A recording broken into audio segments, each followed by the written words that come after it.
trouble. Shaking Sal, yeah, we don't know what to do now. Gangsters in town. Everybody's mouth behind. Think maybe the music. All rise. Bishop Bolden, will you lead us in a prayer? Sure. Precious Father, Lord, we thank you for once again being able to serve this great city. Bless us, bless our decisions, and bless this community. In Jesus' name, amen. Join me in Amen. the pledge. I pledge allegiance to the flag Of the United States of America and to the republic for which it stands, one nation, under God, indivisible, with liberty and justice for all. You may be seated. Roll call. Councilmember Deets. Here. Councilmember Bolden. Here. Blevins. Here. Sansing. Here. Ray. Mashburn. Here. Trailer. Here. Twitty. Smith. Brains. Here. Mr. Mayor. I'm here. One absent, sir. Thank you. All right, before you, you've been presented with the minutes of the November 4th, December 2nd meeting, and I entertain a motion to approve those minutes. So moved. Second. Got a motion second, approve the minutes, any discussion? Seeing none, all those in favor say aye. Aye. All those opposed, nay. That carries.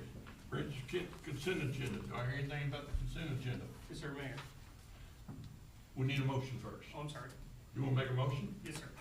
Yeah, you're making a motion to approve the consent agenda, do I have a second?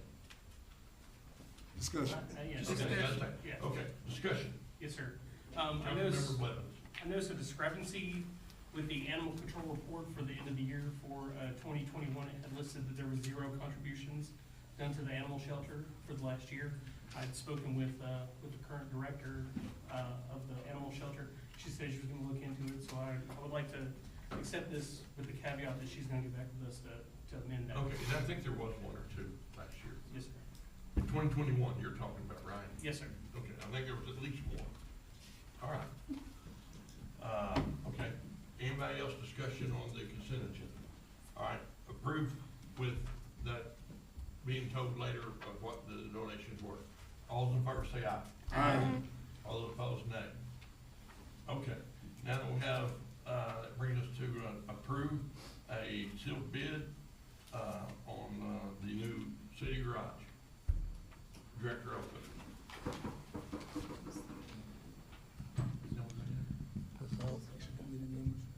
Yes, we bid this project out back in November and didn't get any bids at all. 3 of the contractors said their bonding power was up, without, to reach, and they'd be able to bid it the first year. So we rebid it out again, only got the 1 bid. That is for enclosure of end walls and for the new city garage that's already got the slab built and the roof on. This price, of course, I always think all prices are high, but it's still, I think, in the market to be in a fair price. Would recommend that we move forward. I don't see it changing since we done bid it out twice. Any questions, Mr. Councilmember Blevins? Go ahead, Mr. Hanson was already. You are comfortable with the bid and with the company? Yes, sir. Councilmember Blevins? How much is this gonna put the project over? It will not be over. I think any future work that we are getting close to the maximum of what we estimated back I year know before this is last. part of that $2 million refinancing, and you had basically allocated roughly about $400,000 for this, That's correct? correct. That'll get us up to 137,000. Okay. Excuse me, 337,000. Yes, sir. 3:30. All right, any further discussions? All right, all those in favor say aye. Aye. All those opposed, nay. Who was my motion and second for the bid? I made a motion. Motion, we approve the bid. Second. Okay, all right, now you got it. I skipped over one, didn't mean to. We need to select a committee Yeah. of council members in public that are willing to serve to help us look at our code laws. I, of course, want Lieutenant Wright to be on that committee, as well as Mr. Oakley, if he's willing to help some, or, Manning, whoever from the building side of it. So I'd like at least 3 council members, and each council member pick someone from the public to join them, so we can get we can get business persons, we can get all these needs met as we go through this code. Okay. Mr. Mayor, Yes. I'd like to be the first to volunteer, and the person that I would like to nominate is Coquille Provencio, or Mrs. K for short. She And you don't have is, to know your person today, but yeah, that's fine. Go ahead, and Susan will keep track of those. So she is you'll the be on owner of list, Hands and of then- Alleviation, and she's also a long-time resident as well. Okay. And does anyone, other council member? I would like to be on the list, and I Okay. do have somebody in mind, but I'd like Okay. to speak to. I'll Terry be on Sands there. on the list, Barbara's on it, and any other council member that wishes to be. I mean, I don't want to limit it to 3, but I want. I'll be on it. And Councilmember Bolton. And please, all of y'all, let Susan know who is going to be your person that's going to help us with that. Thank you. All right, now I skipped something, went back. Brings us to our old business, which is the second reading of Ordinance 1682. Mhm. Is the reclassifying of property on South Road that's been used as commercial, I'd entertain a motion to put Ordinance 1682 on second reading. So move. Second. Got a motion and a second. Roll call. Councilmember Deeds. Aye. Bolden. Aye. Aye. Levens. Sansing. Aye. Mashburn. Aye. Trailer. Aye. Twitty. Smith. Raines. Aye. Ordinance number 1682, an ordinance reclassifying property in the city of Jacksonville, Arkansas, amending ordinance numbers 213 and 238, and the land use map of the city of Jacksonville, Arkansas, declaring an emergency and for other purposes. Okay, this is the ordinance we looked at last time. We used to have 7 here to pass it, to get it through. So any discussion on this, any clarification needed? All right, then I'd entertain a motion to approve on second reading, put on third and final reading. Second. Got a motion, second, roll call. Councilmember Deeds. Aye. Bolden. Aye. Levens. Aye. Sansing. Aye. Mashburn. Aye. Trailer. Aye. Twitty. Smith. Raines. Aye. Thank you. I entertain a motion to approve and adopt 1682. So move. Second. Got a motion, second, any further discussion? Seeing none, roll call. Councilmember Deeds. Aye. Bolden. Aye. Levens. Aye. Sansing. Aye. Mashburn. Aye. Trailer. Aye. Twitty. Smith. Raines. Aye. I do believe this has a emergency clause, so I'd entertain a motion to approve the emergency clause. Second. So moved. Got Second. a motion, second, roll call. Councilmember Deeds. Aye. Bolden. Aye. Levens. Aye. Sansing. Aye. Mashburn. Aye. Trailer. Aye. Twitty. Smith. Raines. Aye. Okay, thank you very much. We've approved, adopted, and emergency clauses. So now we have a presentation in honor of Black History Month. Councilmember Bolden.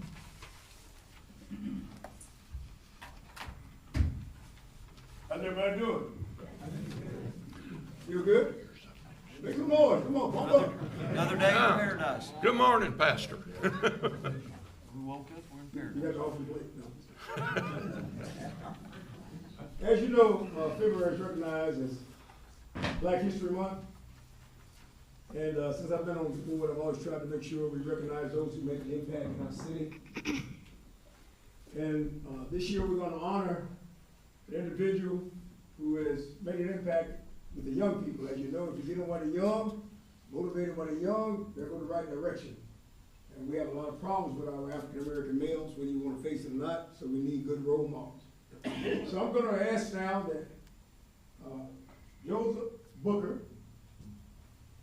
and Miss Freddie Booker Yeah. come forward. What's his real name?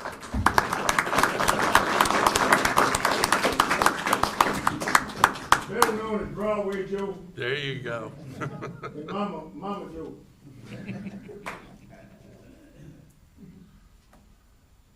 We appreciate everything you do for this city. I tell you what, I had to find a way to get you here. And today's his birthday too. Wow, happy birthday. Birthday, sir. However, we had to get with his wife, Miss Freddie, but we weren't gonna tell her she was gonna get something too. So I want to present this to you all. It's such an honor to do this, because I tell you, you all make an impact in this city that, I mean, this is just awesome. We just thank God for it. Agreed. Presented to Joseph H. Booker, better known as Broadway Joe, and Miss Freddie Booker, his better half, sidekick, buddy, and fun. In honor of Black History Month, we recognize you as making an impact in many areas of our city and state. Thank you for over 30 years of dedicated service. Presented 2022, Stay Motivated, presented by Councilmember James Bowler.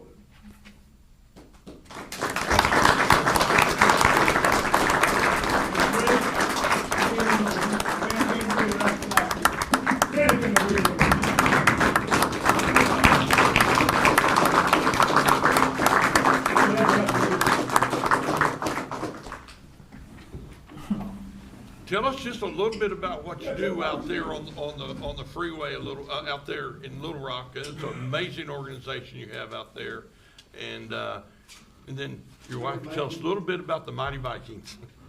Well, first of all, I want to thank Bishop and Council. It's a pleasure, and I guess we've been here from the military for since the 70s. So this was our 42nd year of youth football.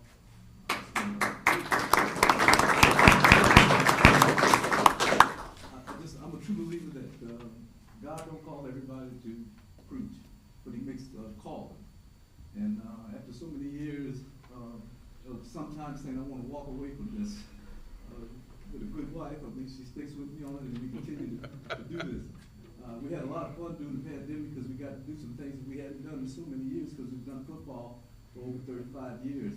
And so every fall, that's what we do.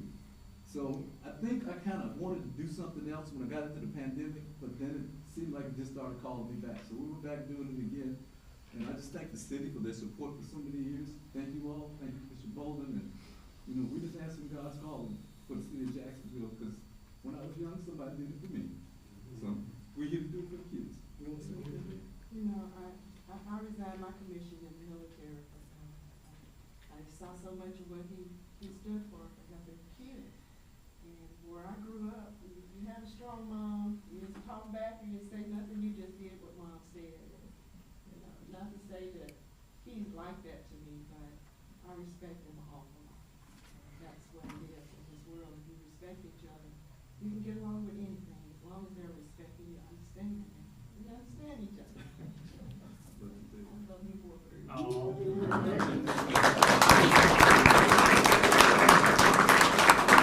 And I know it's not part of the program, but let's sing happy birthday to him. Happy birthday to you. Ha!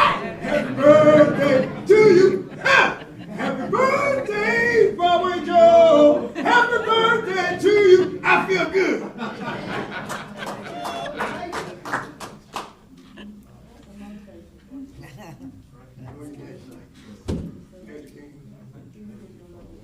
She wanted to make sure she got it. Thank you, Mayor. Thank y'all, and thanks for being such great citizens.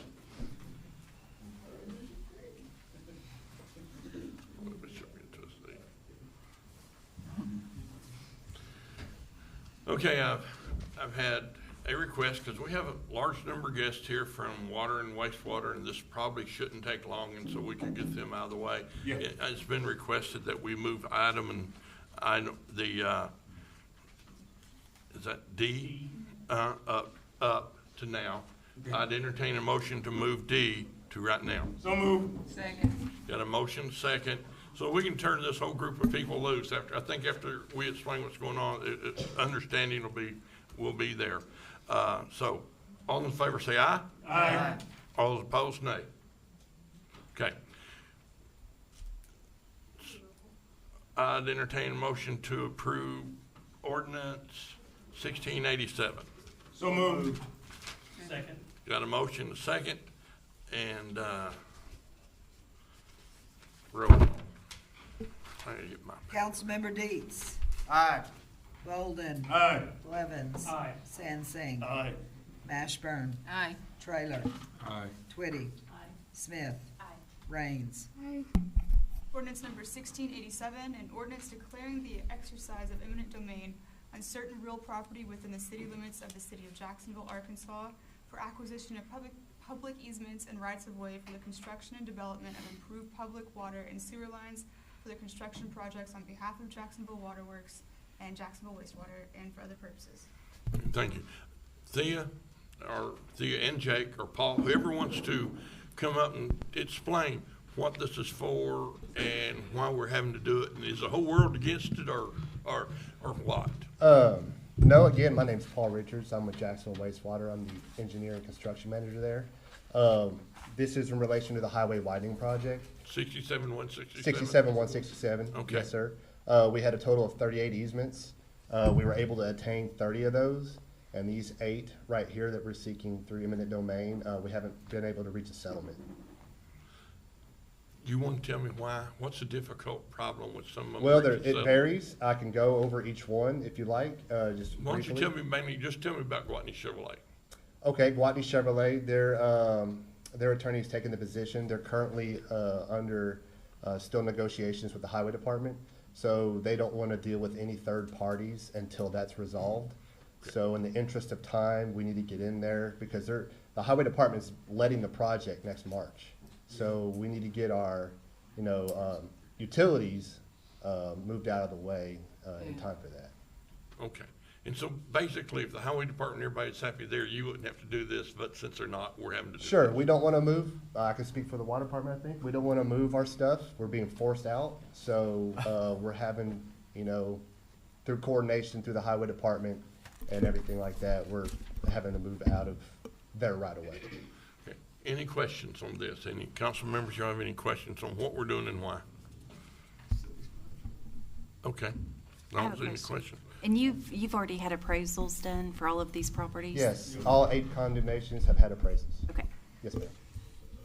I've just got a comment I'd like to Certainly. make. Been following this a little bit.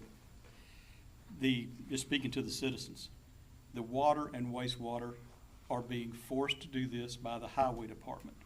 They must do this. They are not buying this property. They are just buying an easement. All they're saying is with the easement that the people cannot build on top of the easement.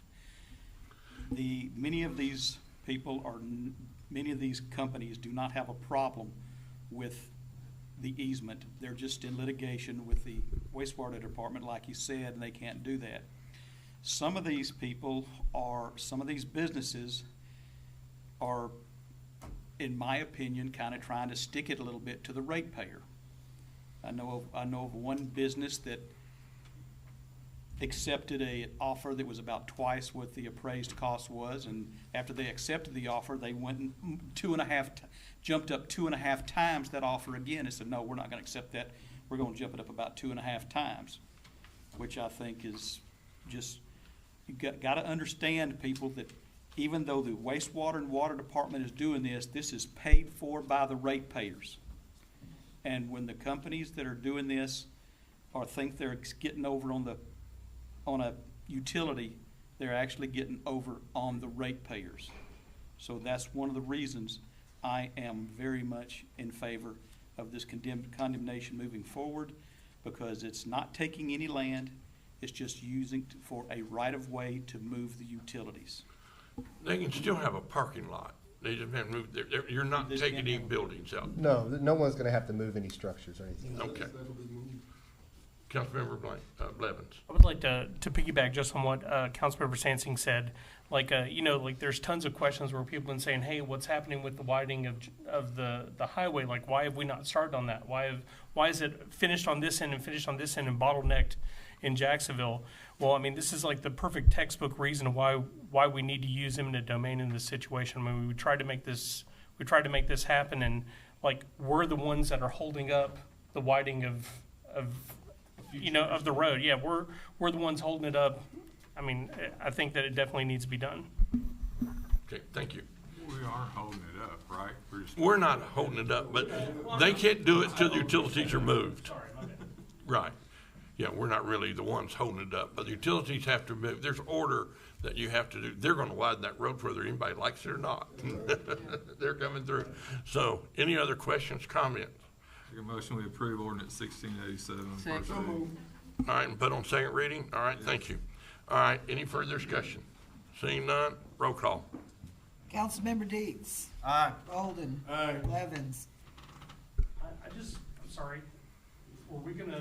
Was there any comments from was there anybody here that was against this? This isn't a public Okay, wasn't Valtier? No. Aye. Sansing. Aye. Mashburn. Aye. Trailer. Aye. Twitty. Smith. Raines. Aye. Okay, I'd entertain a motion to approve on second reading, put on third and final reading. So moved. Second. One All right. comment, please. All right, comment. On the new copy that you received at the council meeting, at the end of the third line, the Jonathan E. Marie Trust and Kenneth E. and Elizabeth M. Griffith Trust will be removed, just so that y'all know that that is removed because that was settled today. Thank you. Okay, now I'd take a roll call. Councilmember Deets. Aye.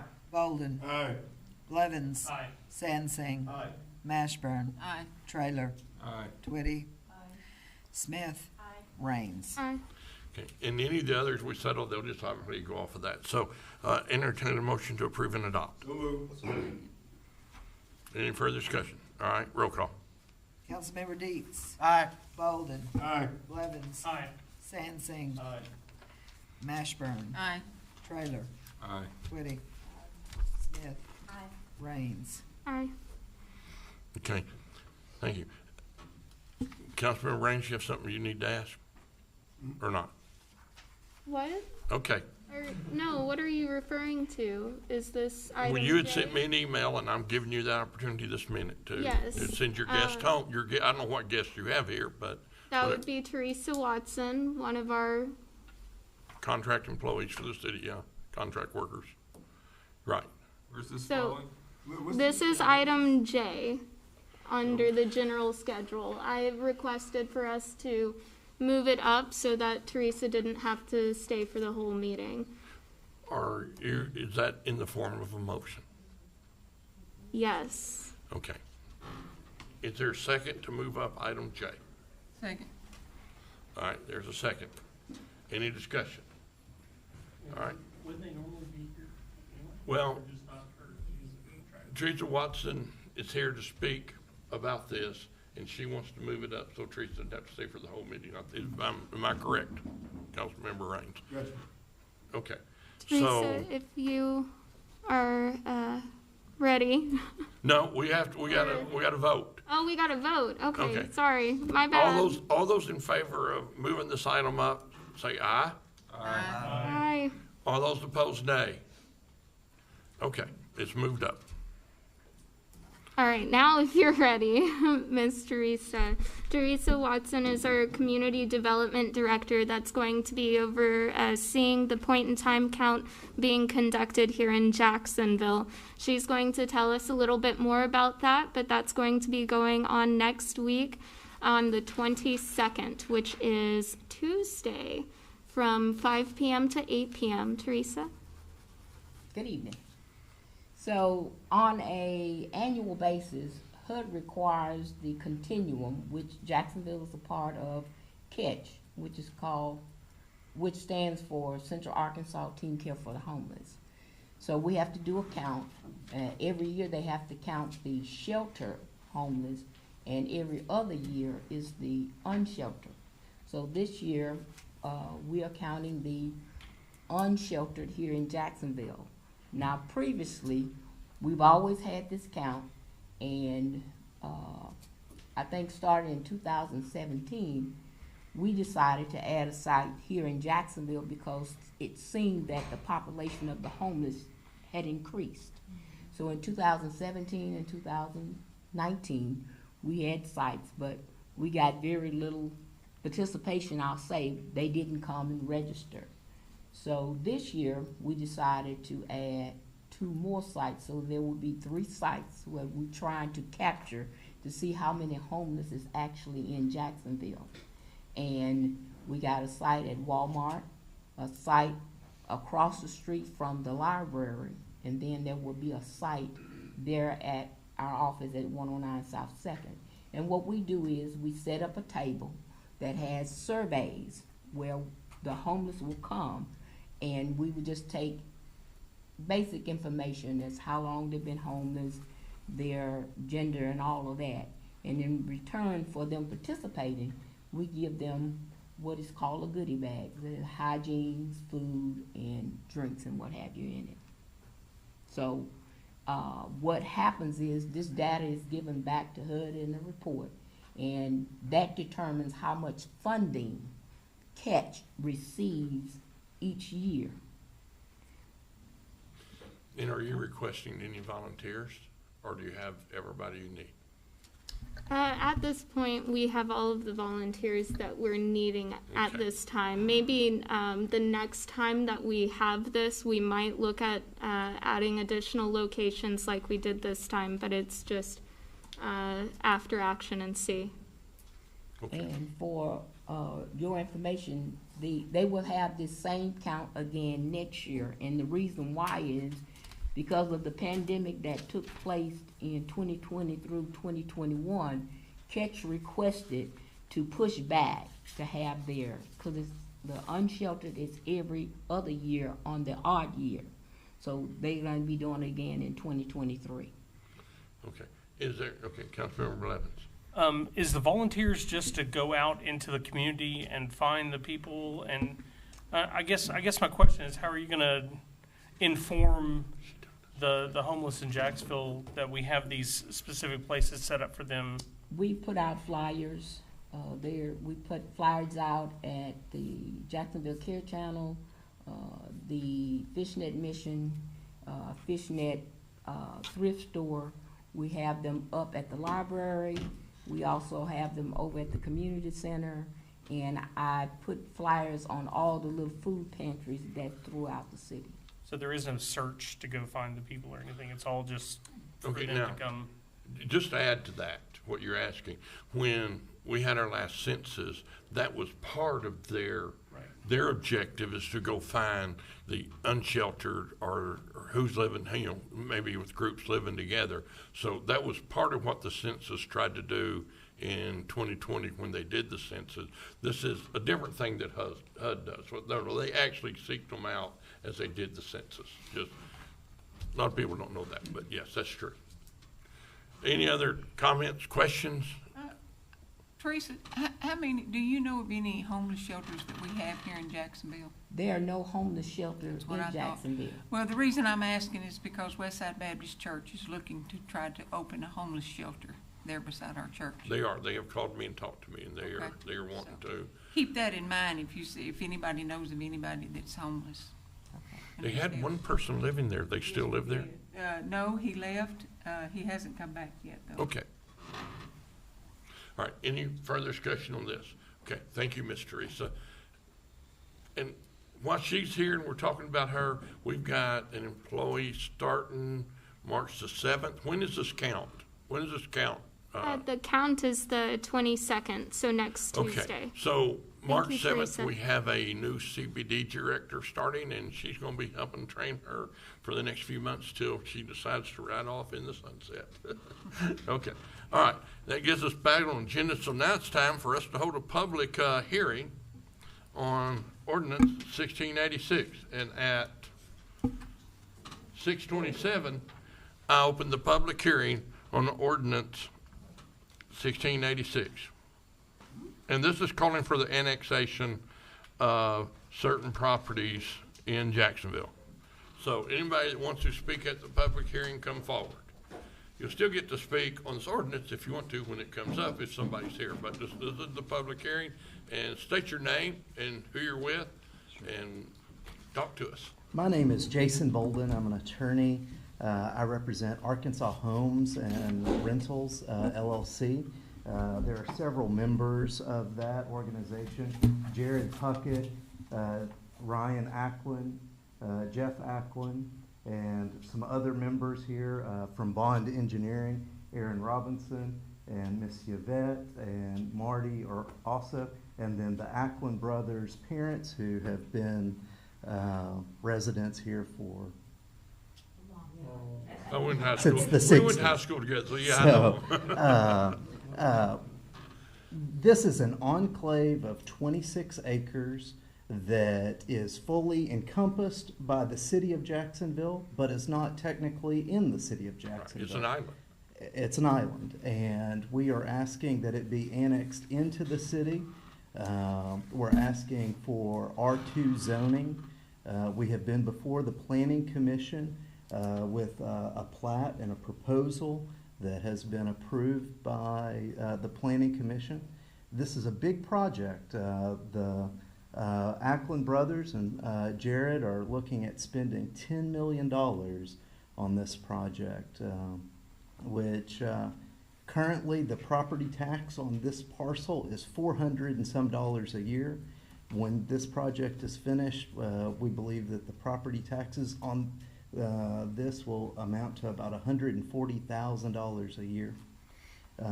If half of the investment is in materials alone, the sales tax that'll be collected off of those materials will exceed $500,000 by itself. It is a big project for people who have lived here for a long time and are committed to this project, and we're just asking for it to be annexed and zoned R2. Right. Okay, the public, anyone else wants to speak during the public hearing comment section? Okay, seeing no one else want to speak at 6:30, we close the public hearing. Now, I would entertain a motion to place Ordinance 1686 on first reading. So moved. Second. Got a motion, second, roll call. Councilmember Deets. Aye. Bolden. Aye. Levens. Aye. Sansing. Aye. Mashburn. Aye. Trailer. Aye. Twitty. Aye. Smith. Aye. Raines. Aye. Ordinance number 1686, an ordinance by the City of Jacksonville, Arkansas, calling for the annexation of land currently located in Pulaski County, Arkansas, pursuant to Arkansas Code annotated 1440, 501 through 503. Thank you. Well, now's that time we get to discuss it and ask these folks all their questions. So, council, anybody have questions and you want them to tell us something? Councilmember Deets. I have a few concerns with it. When they came originally to the Planning Commission, they did go back and they did some things that we had asked for, which was to have another entrance in, which they did, and it's out on Loop Road, because that's 2 streets to cover all that traffic. I believe in that same instance, we asked that there would be some of that would be single-family residencies because the way the lot's set up. 68 duplexes in that congested area is going to be a lot of traffic for our city streets to handle. You take 68 duplexes, and you put 4 cars there, and you times that by 2. They come in and out more. That's a lot of traffic on them streets, the roadways and everything. I'm all for growth, but there were some lots on the backside we had talked about, and we asked for some single-family residencies because we have a lot of rentals now, but we have a great need for single-family residents to reside in Jacksonville. They're selling quick as soon as we get them on the market for top prices. So to me, my concern is 68 duplexes in that congested area is a lot, and that just is my concern. Okay. Any other council member wants to say something or ask questions of the? First and me. Oh, okay, Councilmember Raines. So, Mr. Mayor, to jump off of what Councilmember Deets was saying, I do have a question if they would be for making single-family developments in conjunction with the already planned duplexes. Who's the spokesperson for your group that'd like to come answer this? And state your name again, thank you. Jason Bolden. One of the items that was addressed at the Planning Commission was the addition of the Loop Road to help with traffic. In addition to that, they purchased additional property along the edge there that does include 7 single-family homes, I believe. Is that right? And so part of it was to encompass additional property that is on the edge and add to that mix. So it is 68 duplexes, but in addition to that, there are 7 single-family homes that have been added to that project. Okay. Any further questions? Mr. Mayor. Yes. Too soon to make. All right, Councilmember Sampson. I got it. And then Mike, you're next. Who's first? Mike? Terry? Terry, go ahead. I've looked at this, and I have studied the traffic flow. I have studied the shape of the roads going into the area. Now, I agree, we do need some rental housing, especially for military people that are getting priced out of Cabot. Personally, I would like to make the amendment that we change it from R2 to R1, then let you go back to the Planning Commission and discuss how you're going to divide that up. But as it stands as an R2, as complete R2, I cannot support it. But as an R1, and I'd like to make the motion that we change the zone to R1 to the City Council and pass it as an R1, and then come back to the Zoning Commission to find out your decisions on how you want to do this. I think at this point, my client would prefer it not to be annexed into the city if that is the choice.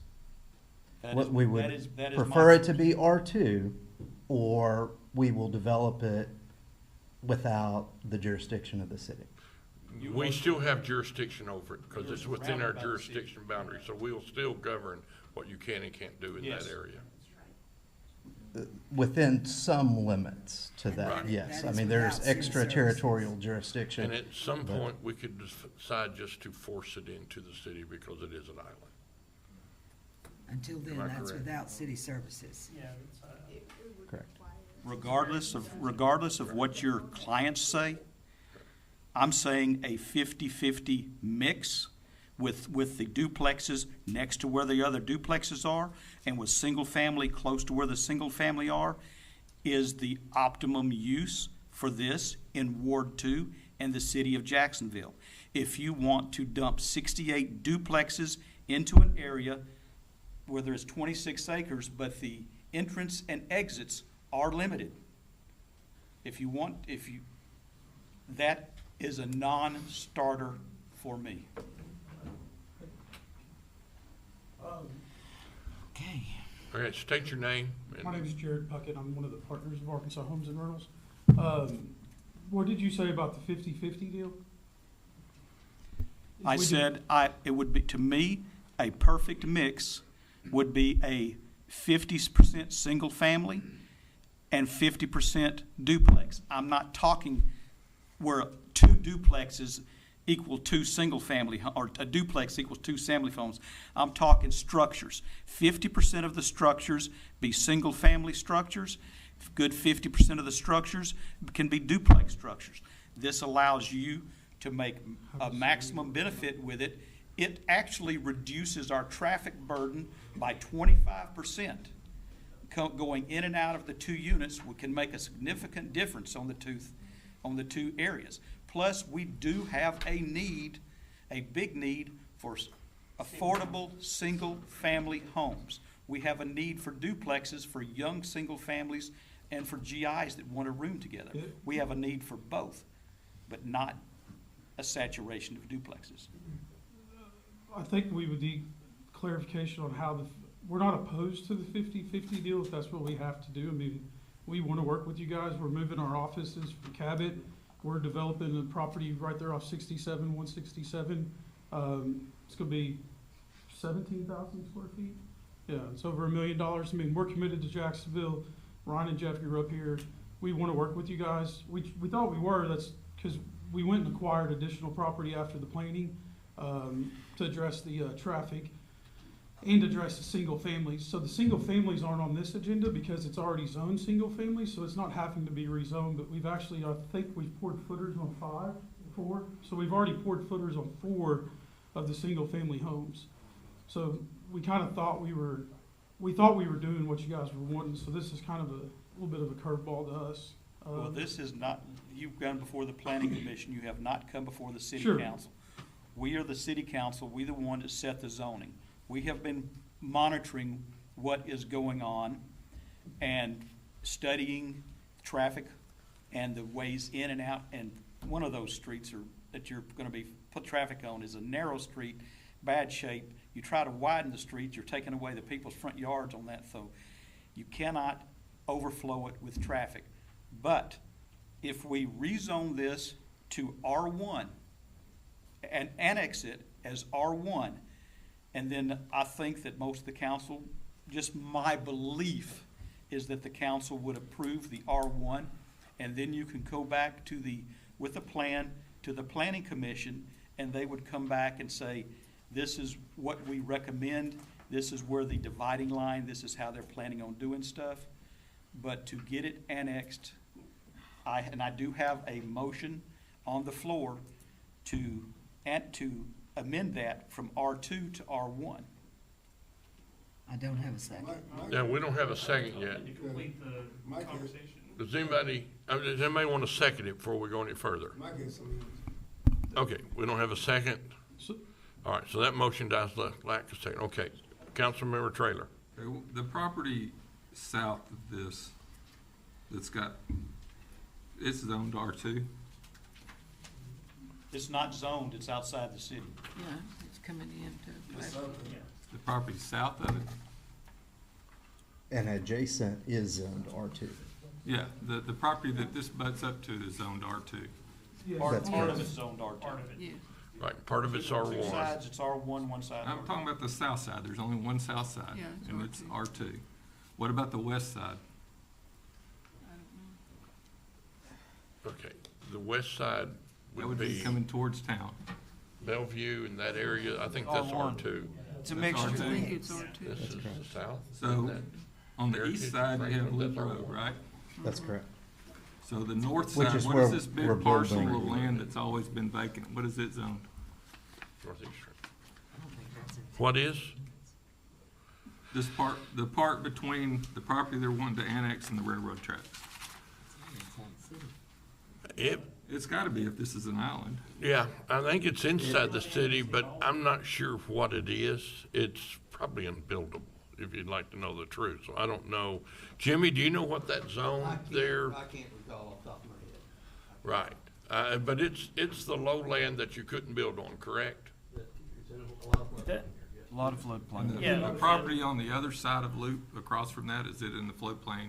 Could never build there? Yes. That's correct. Yes, it's in the floodplain. So- Wetlands.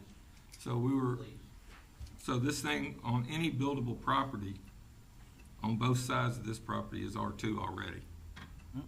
That's correct? With the exception of Loop Acres, which is R1. But does Loop Acres, Which is where they're building the single-family homes. that y'all are building? Yes. That's the east side. But I know like the mean, you west know, side, I'm where in the Clint's at. position that we have a planning commission that we depend upon to make sure that they develop what is good for the city. And if they're wanting to annex in, then we let them annex in. Okay, That's my opinion. all right. Councilmember Blevins? Yes, sir. First of all, this is not the whole island that's being annexed in, right? It's just part of the island. It Like, is the whole It is the island. whole, exactly Yes. right. But we're not So- developing all of that. Right, Part absolutely. of that's low, isn't it? Correct. Yeah. About half of it is out in the floodplain. One of the biggest things that I noticed when I was looking into this, and I had a phone call with you guys as well when I some of the concerns that are being said were the concerns that I mentioned during the time when we had our phone conversation. The thing that I'm looking at now is the time period to annex in right now. I don't believe that all the information is there. Like, I know that you said that the plat was approved, but it was a preliminary plat, right? There hasn't been a traffic study, there hasn't been a floodplain there's not an actual, plan for a floodplain, deal for water, for water management and everything from the floodplain. Not to mention, like I said, it is a large amount of houses gonna be shoved into an already dense area. And coming down Graham Road, we already have, a bunch of sections of single-family homes coming in from that side that are going to eventually end up meeting up with you guys. So I think They that will meet up with Bellevue or Schuyler Drive. That's already R2. Some of that section of there's R2, some's R1. It's a mix. I just think there's a lot of unanswered deals in regards to the questions that are being done, and a lot of steps that haven't been taken that probably should be taken before a annexation vote is even offered. I just think this is a little premature in my personal opinion, but go ahead. Justice Robinson, would you care to explain maybe some of the technical sides of what doing, and what's on either side of it, what's behind it, what's on the south? The south end would be towards Graham, where the south side is Growing towards Pines Graham. is, Yeah, and Heritage and that's Graham Settlement Heritage. That's correct. That's all R0. And then on the north side, it's actually commercial. And then on that's towards the railroad track. That's towards the railroad track. Okay. On the west side, you actually have R1 and R2. Or no, you have R1 and R3. I'm sorry. Okay. That's R3. There's some triplexes over there, correct? There's some tries, and there is some apartments, and there's actually some duplexes. It's a kind of a mix of everything on the west side. Everything to everything on the south side, except for the southwest corner, is single family. Okay, and then towards Loop Road, that's already built R1 there as part of Loop Acres. Right, and that's Loop Acres is a 0 lot line subdivision. Okay. So it's R0. Well, I believe Whatever. it's actually zone R1A commercial. or whatever it is, yeah. I think it's actually zone commercial. Yeah. Okay. I have a question. But Okay, Councilmember Maxwell. When you went through, in front of the planning commission, did they pass this for you? yes. Thank you. Someone down here, Councilmember Deeds. We did not pass it, Aaron, as all R2. You were getting us a traffic count. You were bringing back some other information. You brought back the plot showing that, and we allowed you to change the regulations the way it was set up for the houses on front, which that's all, there was already houses there. But I don't believe we ever passed allowing 68 duplexes, because I had a concern with that to start with.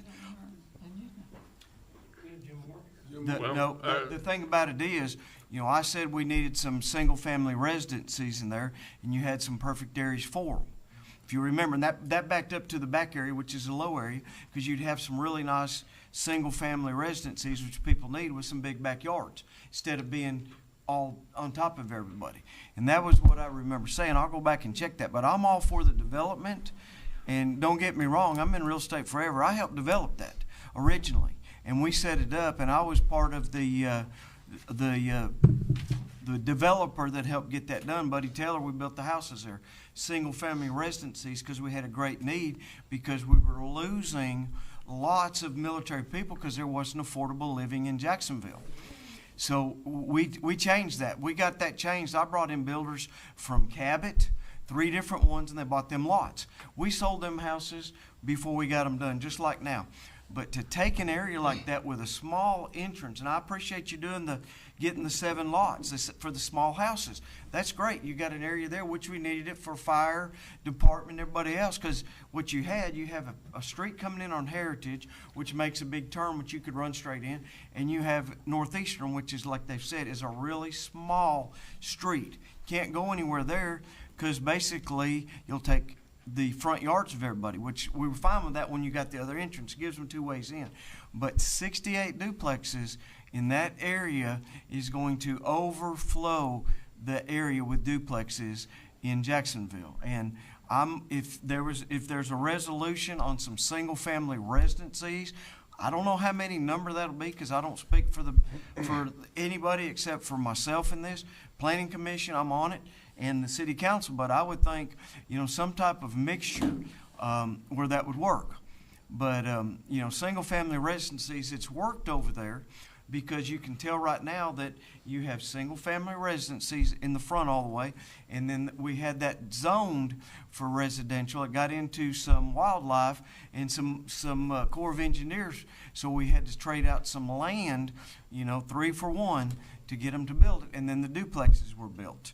And I'm happy with the Acklins. I've known them forever, and I'm happy with them wanting to develop in Jacksonville. I was all for them putting their building there on T.P. White. I'm for doing whatever is right for Jacksonville. I just think in my own feelings that 68 duplexes and all them lots is not going to help Jacksonville. It's going to overload us with rental properties. Councilmember Deitch, could you explain the process now? There's been a preliminary plat turned in.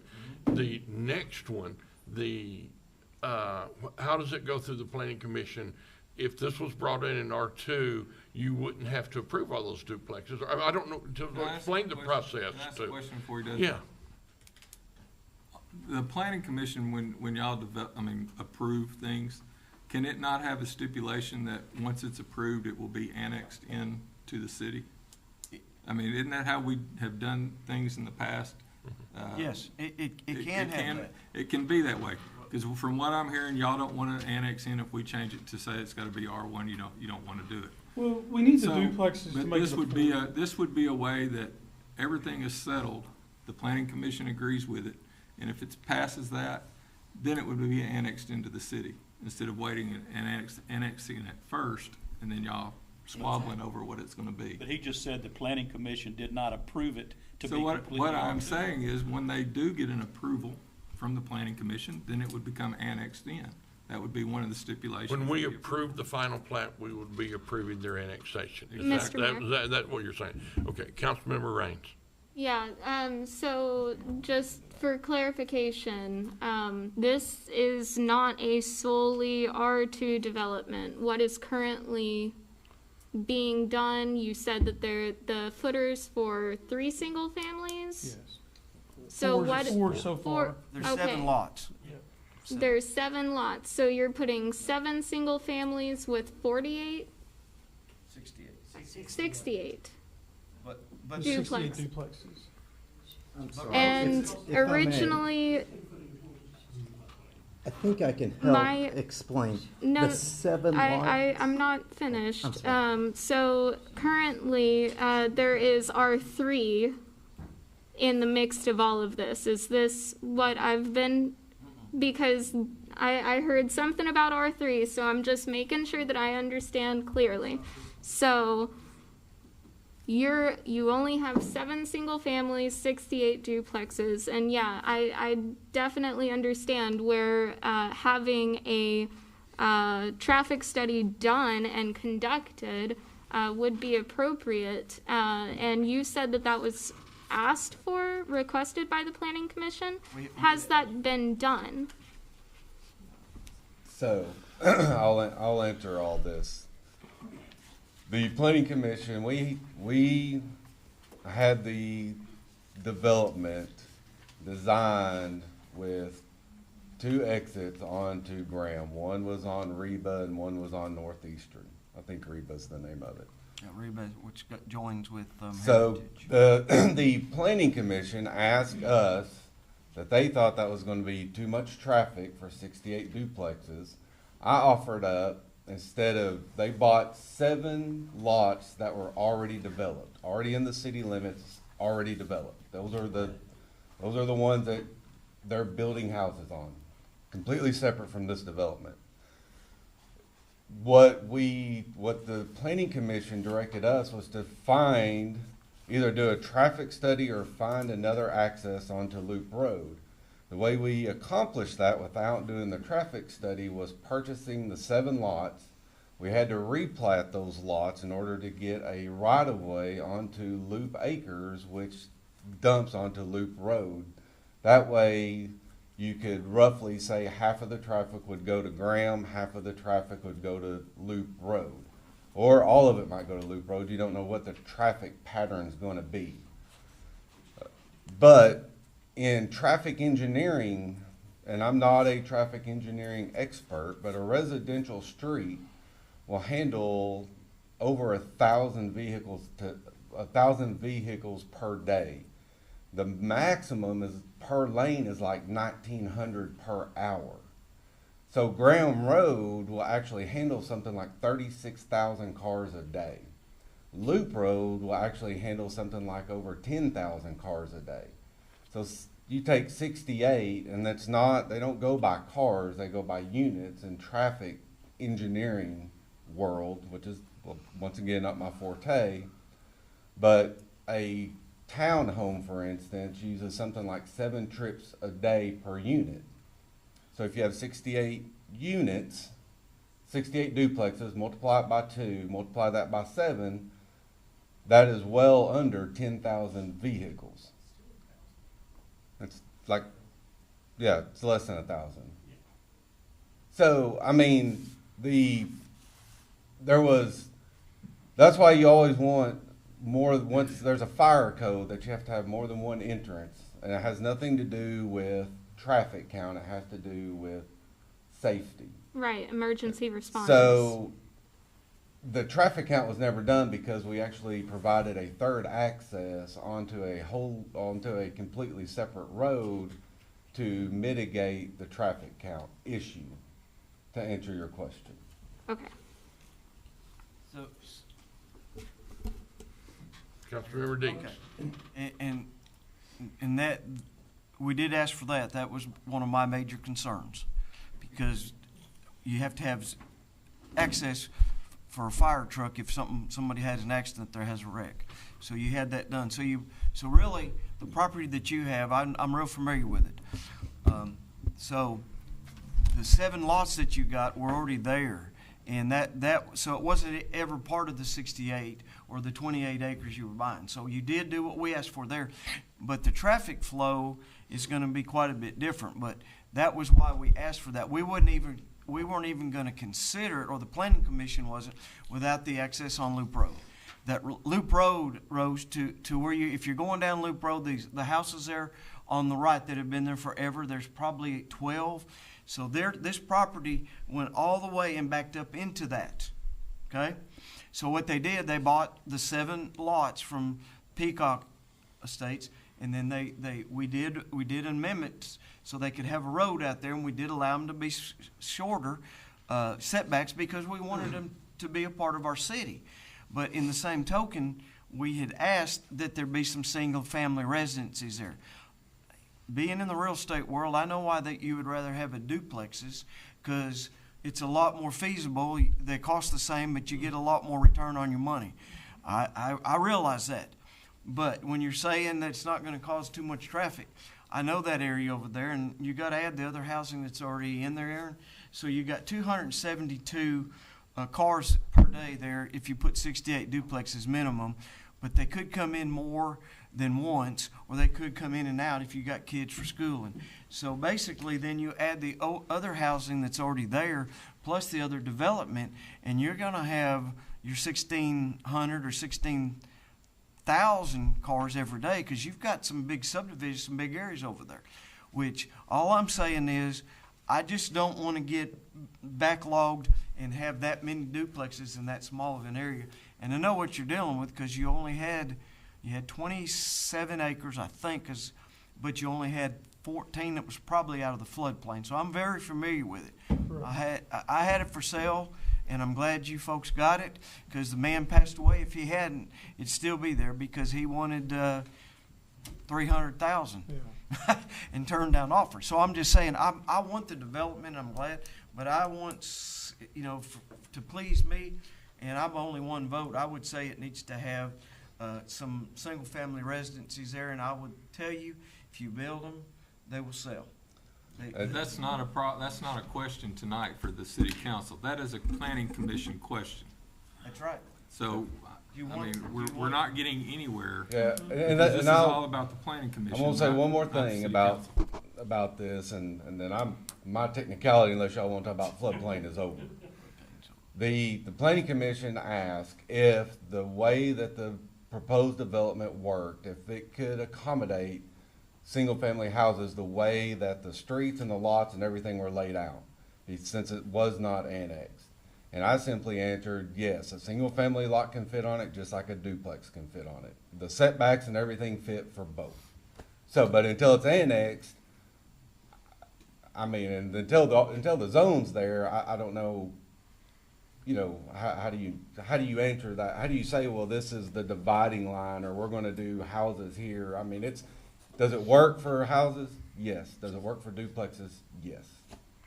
In R1, single-family dwellings are allowed in R2, just to make that clear. Yeah. Right. Councilmember Twitty. Yeah, that's what I was going to ask. What's the projected What's your rental expectation? rates? Yeah. Somewhere between, 6 and 750 probably.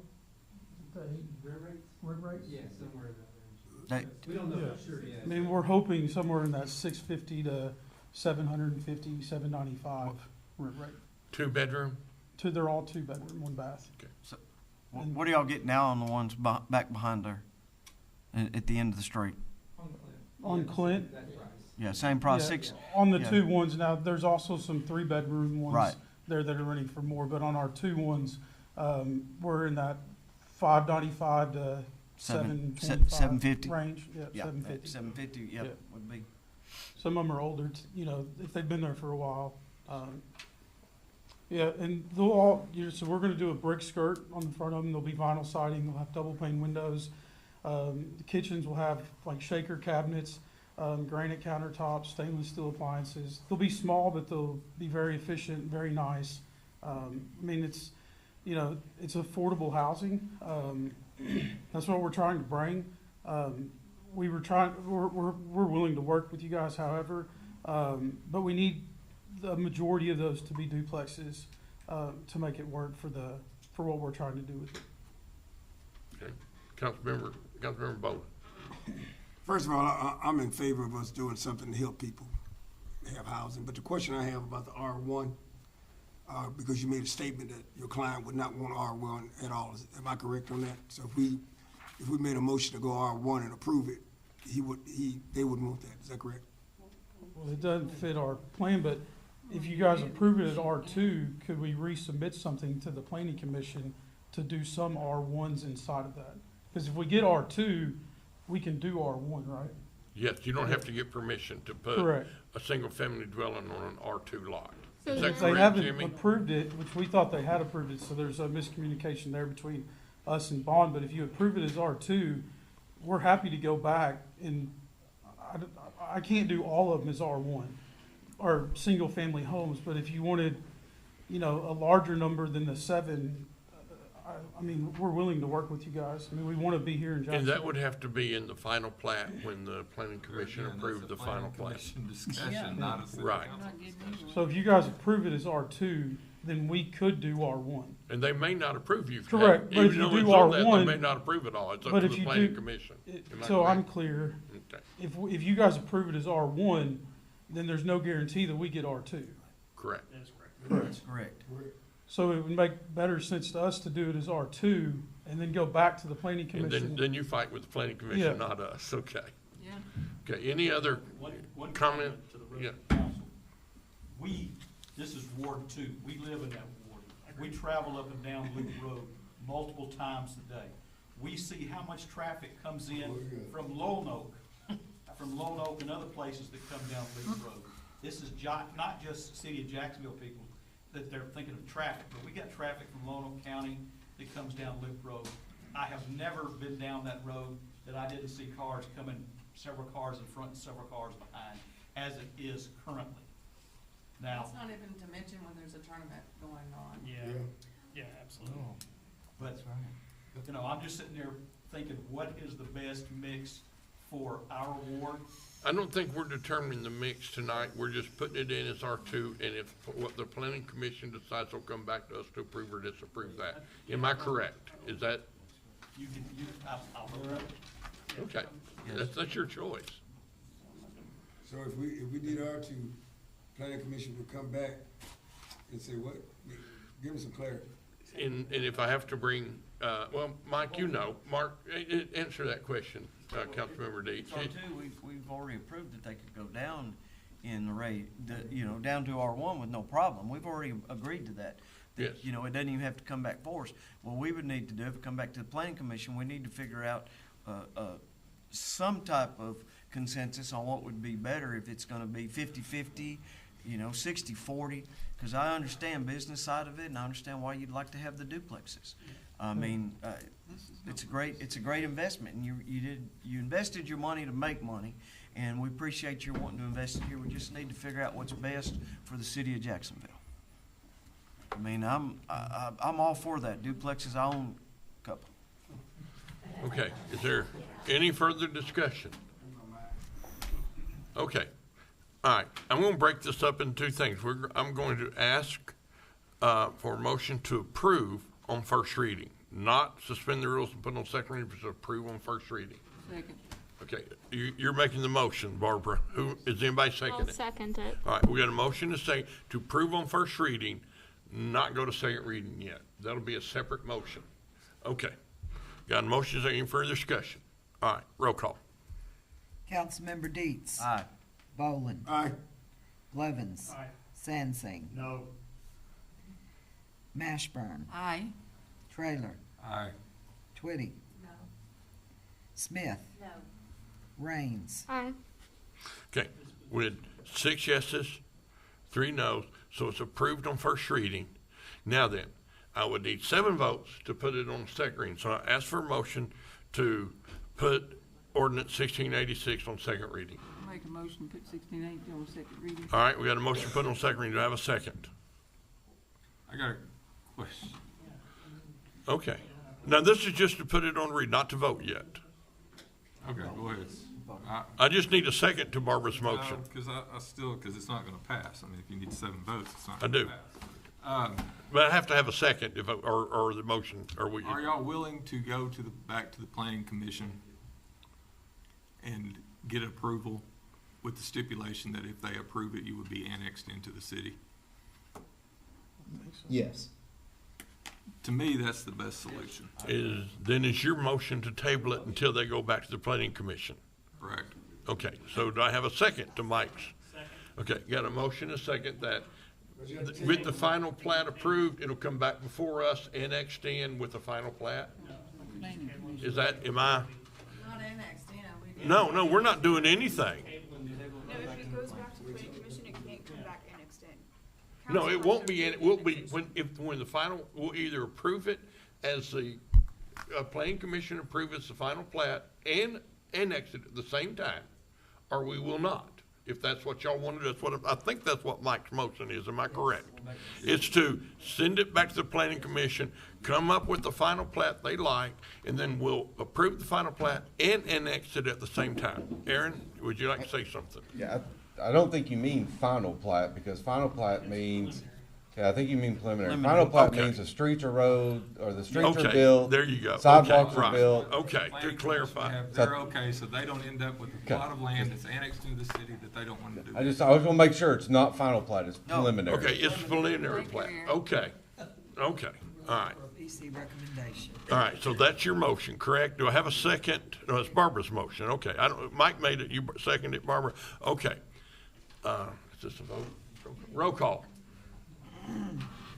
Councilmember Deeds. Any question on the, motion before we vote? Table it, going back to the. This is for them to bring it back as really a new ordinance, after they get the preliminary plat from the planning commission of how many single families, how many double families, homes will be there. Let me simplify that. Okay, It's gonna be to table and return to the planning commission, and then it'll come back to y'all, given whatever the planning commission decides. okay. Back as a first reading, right, not as a second reading. You'll be back on first reading? Okay. Right. It may be the same ordinance number, but be on first reading then, because it'll be changed dramatically. Okay, we got the motion. All right, roll call. Yes, sir. Councilmember Deets. Aye. Bolden. Aye. Blevins. Aye. Sansing. Aye. Mashburn. Aye. Trailer. Aye. Twitty. Smith. Raines. Aye. It I is want to carried. thank you for your hard work. Thank you for your investment in Jacksonville. Work with the planning commission. We want to be here to see your business thrive and see you grow. And I know it seems, maybe contrary, but it's not. And so I think cooler heads will prevail. Okay, thank you We guys for really your time. appreciate all of your efforts. Okay, thank you. Thanks, Aaron. Thank you, mate. And thanks for all that came in support. Okay. Now we're going to do another public hearing at 7:08.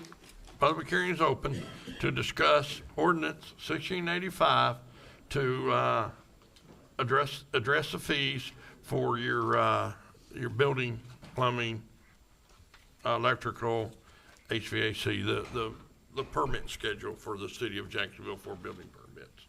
So anyone here to speak for or against the fee schedule that's been presented in this, or won't speak at the public hearing regarding the fees?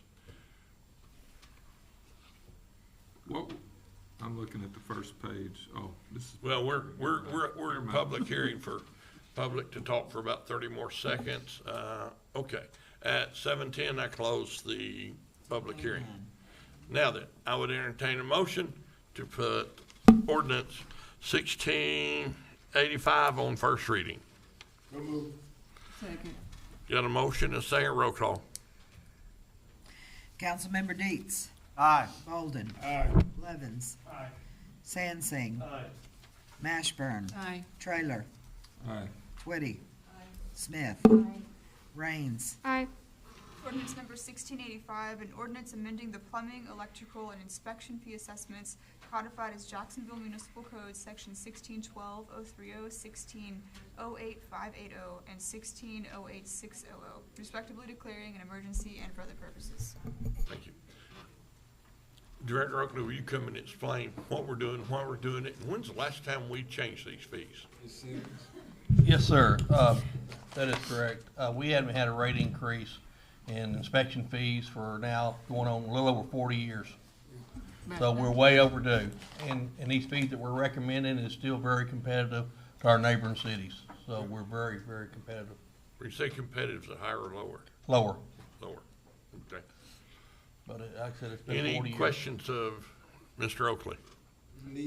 Any discussion on this? What was a bathtub now? I'm sorry. What is the cost for a bathtub now? I can't tell you off the top of my head. There's so many different I believe line that's- items I in believe there. that's $2. Yeah, it's really, really cheap. Yeah. It's something So- very, very reasonable. Do you know overall how much you went up on them? Percentage About, wise? yeah. Oh, wow, they were so far out of shape. We probably doubled them, Okay. but they was 40 years 40 years, I behind. understand. I just wanted They to should get have some rate kind of, increase. So if I'm reading this right, if I'm doing a house and it's got 51 to 60 outlets, my fee is $12. I'm sorry? If it's got 51 to 60 outlets, the permit is $12 based on the number of outlets. Yes, sir. In the whole house. Right. Okay. It's real cheap. It's still cheap, but we're going in the right direction. We're just really, really behind on fees. Okay, any further discussion on this? Councilmember Blevins? Like, I don't wanna like price everybody out or anything like that, but I think that the floor drain and the shower unit are too low. I think that you should raise those up a little more, cause there's more to them than all the other ones. That's my only, I think they should be $5-6, so. But I think you're looking at the overall picture, am I correct? We are. Okay. A lot of times, you hardly ever get to get one. There's a small remodel, maybe gets one plumbing, but it's usually other fixture. Remodel the whole bathroom, so it's a combination of different things. But you're right, we're still low, but we want to be, I think, competitive on the low side over our neighboring cities, to get people to build here, but all the same token, we don't want to give it away. Yeah, I just think that those could be higher, we would still be Okay. competitive. Okay. I'm all for going up on it, sir. Is that a Yes, sir. motion? Is that a motion to amend it? Yeah, I'd like to make a motion to amend floor drain and shower unit to $6. And do you have a second? second. Got a second. All right. So all those in favor of amending it to $6? Is that correct? Okay. Yes. All those in favor say aye. Aye. All those opposed, nay. Nay. Okay. All right, so it did carry, and so now then, I entertain a motion to approve as amended, motion 1685 on first reading and placed on second reading. So move. Second. All right, motion, any further discussion on this? All right, roll call. Councilmember Deets. Aye. Bolden. Aye. Levens. Aye. Sansing. Aye. Mashburn. Aye. Trailer. Aye. Twitty. Smith. Raines. Aye. Okay, I'd entertain a motion to approve on second reading and post on third and final reading. All right, got a motion second, any more discussion? Seeing none, roll call. Councilmember Deets. Aye. Bolden. Aye. Levens. Aye. Sansing. Mashburn. Aye. Trailer. Aye. Twitty. Smith. Raines. Aye. Okay, I entertain a motion to approve and adopt 1685 as amended. Second. I got a motion, a second, roll call. Councilmember Deets. Aye. Bolden. Aye. Blevins. Aye. Sansing. Aye. Mashburn. Aye. Trailer. Aye. Twitty. Smith. Raines. Aye. Okay, I entertain a motion to adopt the attached emergency clause. So move. Second. Motion, second, roll call. Councilmember Deets. Aye. Bolden. Aye. Blevins. Aye. Sansing. Aye. Mashburn. Aye. Trailer. Aye. Twitty. Smith. Raines. Aye. Okay, all right, that moves us to resolution 816. Fire chief isn't here, is he? Or anybody in the fire department? Oh, he's on the phone. All right, so this resolution, Fire Station 2 is in great need of, it's really not repairable. It needs to be torn down. We need to build a new one. There's 4 acres across the street and down the block that's for sale. They want $159,000 for it. I'd like to negotiate that price down if possible, but even at that price, it's not ridiculous. But I just have to have your authorization to enter into negotiations. Now, any price, well, I am getting it appraised, and so any price that they sell it to below what it appraises for, they'll be able to write off their taxes, but we don't have to pay it. So this is 4 acres across the street and down, just down towards Loop Road from where Fire Station 2 is now. And it's much needed. Some of the walls are just kind of propped up. Alan, would you like to address this any? Can I say something? Yes, sir. If any of us have been down there, that fire station is raggedy. I mean, termites don't even want it. I'm just trying to save Chief some questions, problems on explaining it. There is no explanation needed. We need one. You know, it's like having on a pair of drawers, there's a hole in them, you need to replace them. So I make a motion that we go ahead and approve everything so we can get a new fire station and purchase the land. Okay, we got a motion second to approve. Any more discussion on this Fire Station 2? That's a motion and second to read. Got a motion second to read? Yes. All right, all those in favor say aye. Aye. All those in favor, nay. Okay. Resolution 816, a resolution in support of and authorizing execution of sale documents by the city of Jacksonville for certain real property described herein and for other purposes. Okay, now to entertain a motion to approve and adopt 816. Okay, let's get this out of the way and then we'll get your question before we vote. Okay, do I have a second? Second. All right, now then, Councilmember Blevins. Yeah, sorry about that. It's all right. I just want to make sure when we, this needs to happen, hands down. When you go to negotiate and you come up with the price, like that price still comes before us before anything is paid, correct? Right. Okay. You will, because yes, you'll certainly have to approve Yes. the purchase of it. Cool. And you'll get a copy of the appraisal. Okay? Yes, sir. Cheryl, can we use some of that money that we're gonna get from the government for that, since we're improving the city? That would be a good use for it. Yes. Now, you told me we do have money in capital improvement reserves already there that we wouldn't have to draw on that if we didn't need to. We do have money in the capital improvement, fund that we can purchase the land, so we don't have to use the ARP money for that, but we can use the ARP money for the actual building. All right, thank you. All right, any more questions on this? Okay, we got a motion second in front of us. All those in favor say aye. Aye. All those opposed, nay. Okay, the motion carried. Now that moves us on to our items of discussion. Councilmember Blevins, you want to discuss leases within the city? Yes, sir. Now, I had these items on the agenda back at the beginning of December. So, there has definitely been some updates to a lot of these things, but a couple of the questions that I had is when we were dealing with the leases and the money that was going to be spent, like the improvement fund money, like the $10,000 that was going to be used to fix up the buildings and maintenance and everything. You said there had to be a contract, like there had to be a lease involved for that money to be spent. And also there need to be a lease for when I say us, I mean the city, to pay for the utilities and gas and everything else like that. Depending on the lease, because of liability purposes, we need a lease to allow us to enter the building, check the air filters, fix a Griffey Fawcett, then in each of these leases, they're all the same, whether it's a Boys and Girls Club. If it's a repair over $2,000, the organization in the city splits it up to the city spending $10,000 a year on that building. Gotcha. So, I was unable to find a lease between the city and the historical museum. It doesn't have a lease. It was approved by council back in 19, and I talked to Stephanie about it, and we're gonna draw up a lease. That goes by what it says with the Historical Society using that building, because it was never in writing, but it was just approved by council. Absolutely. So my only question is, if, say, somebody trips and falls and breaks their leg, where's the liability at on that building? They probably sue both of us. It's the same thing everywhere, but I don't think the lease is gonna relieve us liability, is it? No, we're not gonna be relieved of liability from any of them. Gotcha.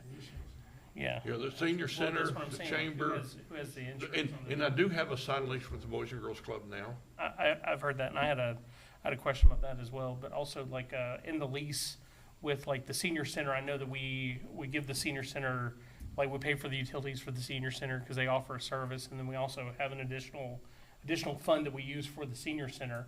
And I had actually asked Stephanie about this with the, in regards to the Boys and Girls Club and us trying to work out something to pay the utilities for the Boys and Girls Club.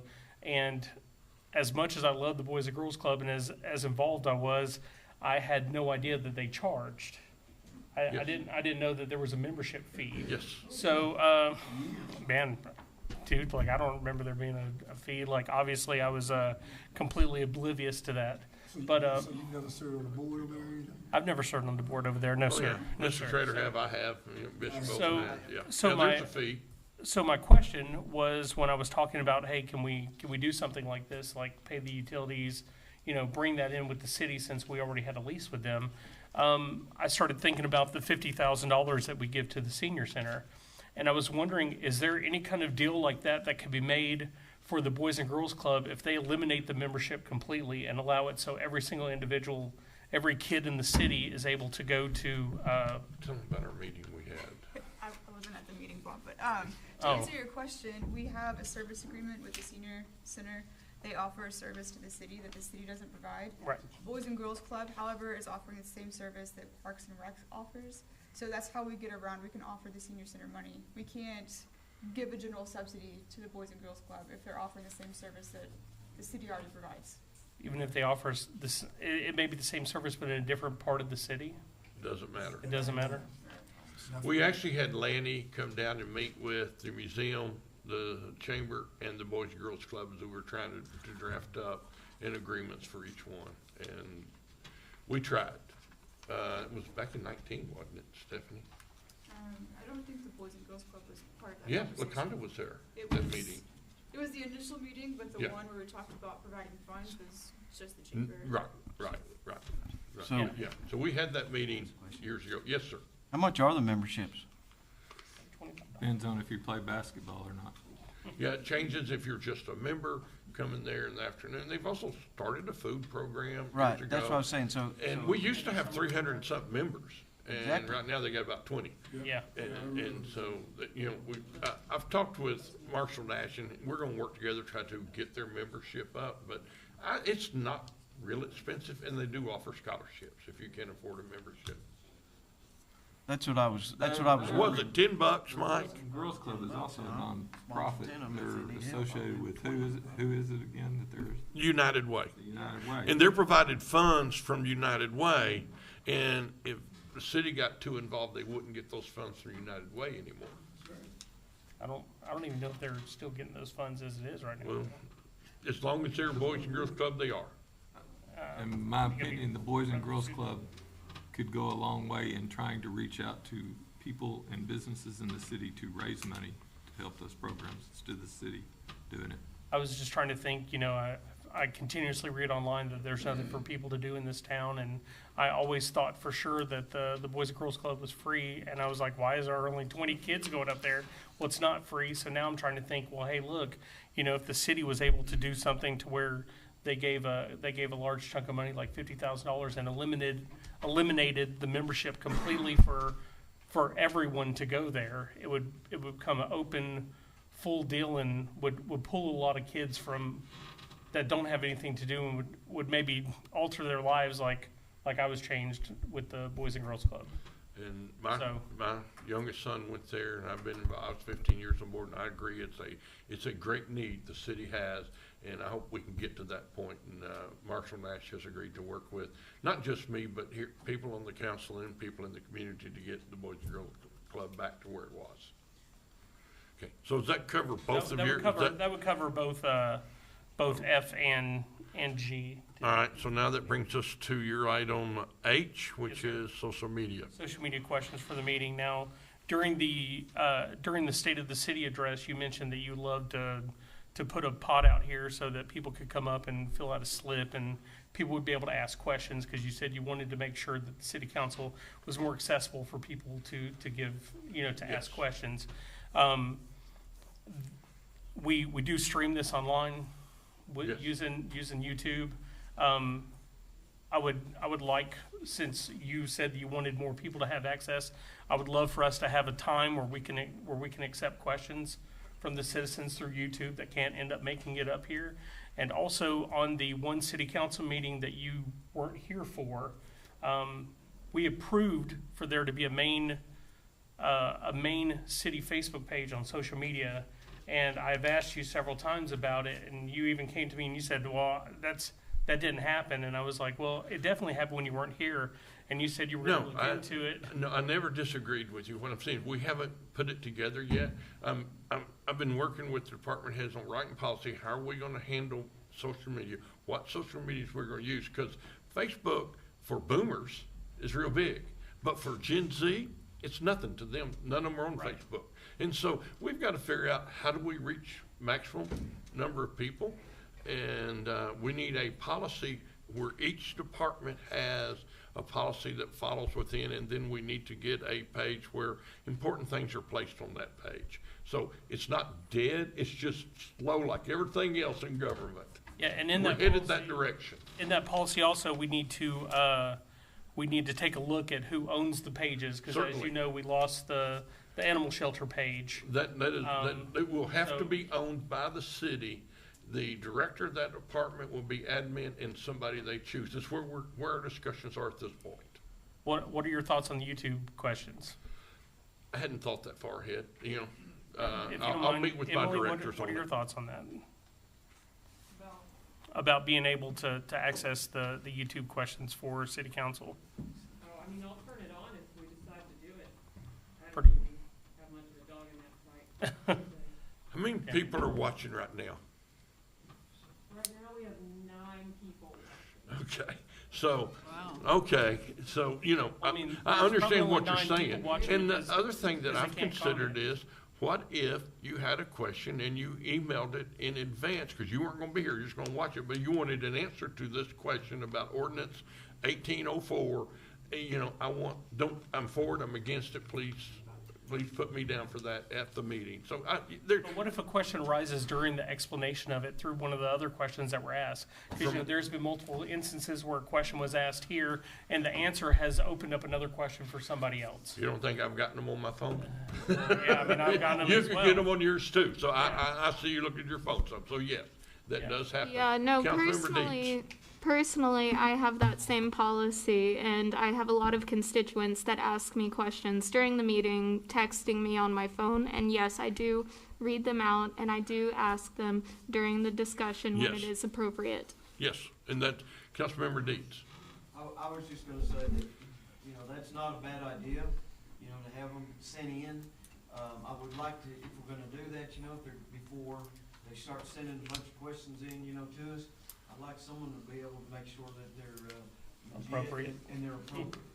Yeah, and I think that's part of the policy writing we're looking at is. And we don't want to put any of our city officials, council members, or you, Stephanie, on a bad side right away from somebody answering a question that's not ethical or something. So I would like them to be censored a little bit too, because I get a lot in my line of business that I don't even respond to, and I'm just telling you, the people are not, they're not like they used to be. The questions and some of the things that they'll bring to you are, years ago, it wouldn't, they'd probably be who knows where. But I would just like that to be, I'm for everybody to have a chance, but I want it to go to somebody, whether it's you, somebody who's in charge so they know what's coming, doesn't blindside. In the social media side, we're looking at TikTok, Instagram, Facebook, Twitter. What is it? What works? Who can work it? And how do we handle it as an IT, or as which department would handle it? And public information officer, who would that be? Would be a lot of get with the TikTokers department. asking questions. Yeah. Like, hey, I got a question. But I'm not talking about here, but just in general, getting information to the public. I've never even seen it, so I don't know what it is, but okay. Yeah. It's where you dance, is all I know. That's definitely not what it is. They put them on Twitter, so that's what I watch. Some of them might contact us on spam. And your next item is discussion about, Yeah, important positions? I definitely had a question about this. I know that I put this on before. Yes. Charlotte, she's on the call. I saw Charlotte had made a big post about there being a job fair, which I hope that a lot of citizens of the city that want that opportunity to work for the city do show up for the job fair. I'm very pleased to see that we have locked down for a CDBG director, so Ms. Teresa could definitely go on and do what she's been trying to do for over a year. I know that we also have an assistant to Public Works director. I still believe, I don't know, did y'all take the engineer position off? No, but we've been talking to an engineer of how we can, one day, he's gonna retire. We need a person to take over for him and an engineer. I know he's worked here since he's 4, and he says he might be getting tired of it, but yeah, we're actually talking to someone that would serve as an engineer, public works director, and then we'd have to have assistants public works director. So we're kind of balancing that right now. I would like to request, if at all possible, for you Mayor, to take the time and just think about my request, because you're the only one that would be able to approve it. I really, really feel, and I've made this abundantly clear, and I've never backed away from it. The city needs an economic developer. They need somebody who's set up that's a main economic developer. I know we have a new member of the chamber that maybe we can have both of them work, a new CEO of the chamber that we can have them work, but like we need.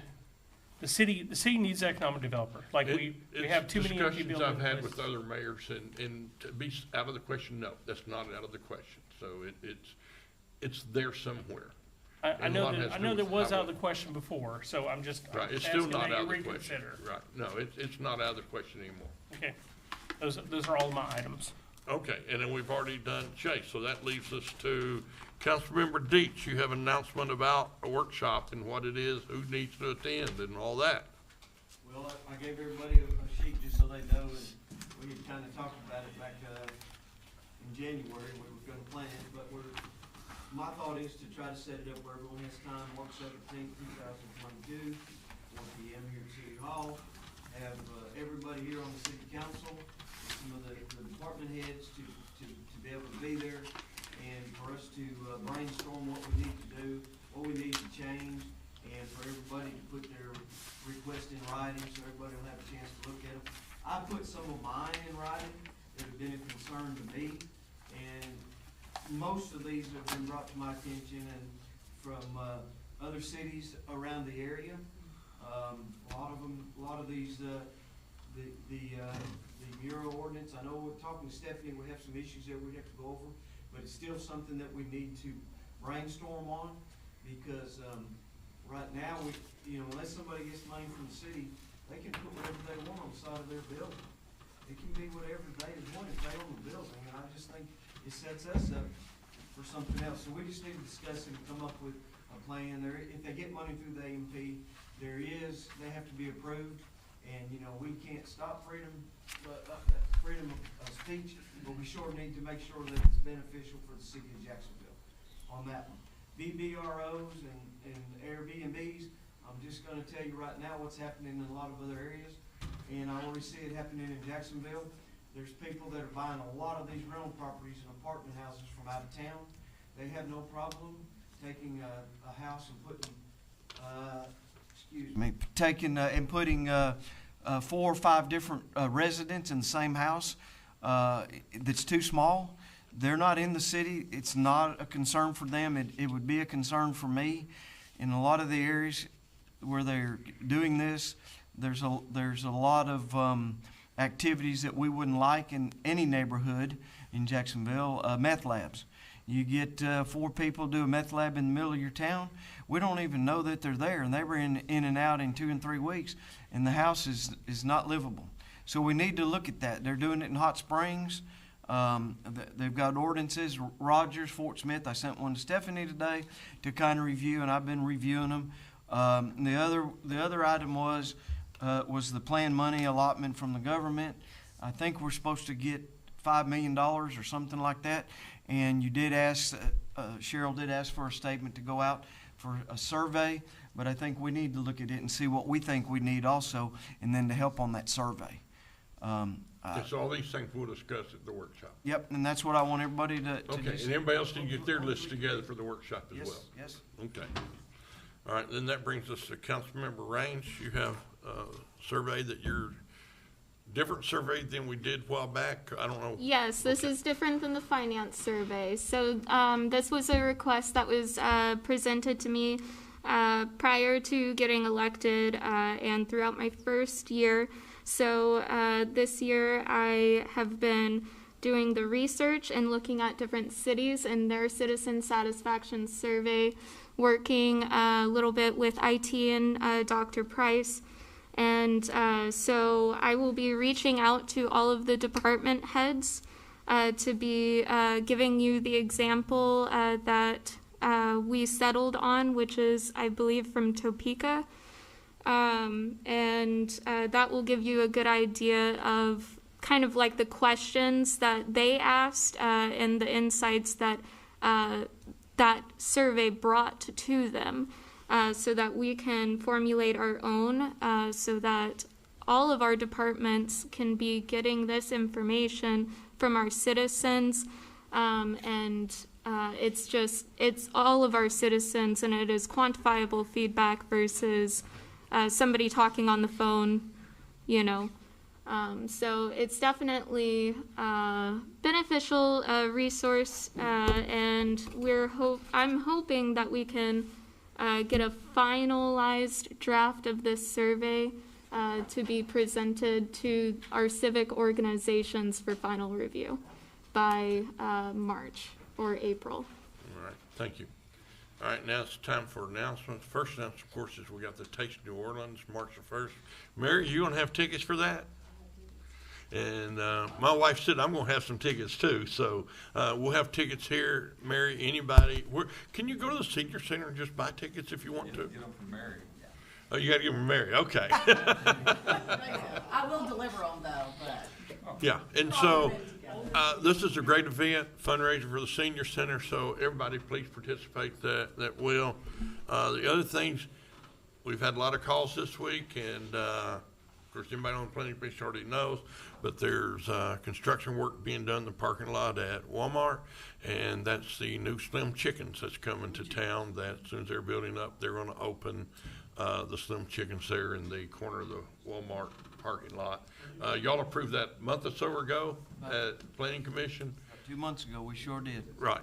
And just to inform the council and the citizens, the last piece of property owned by the hospital board has been sold. The end of a little bit of Crestview that we still own was sold.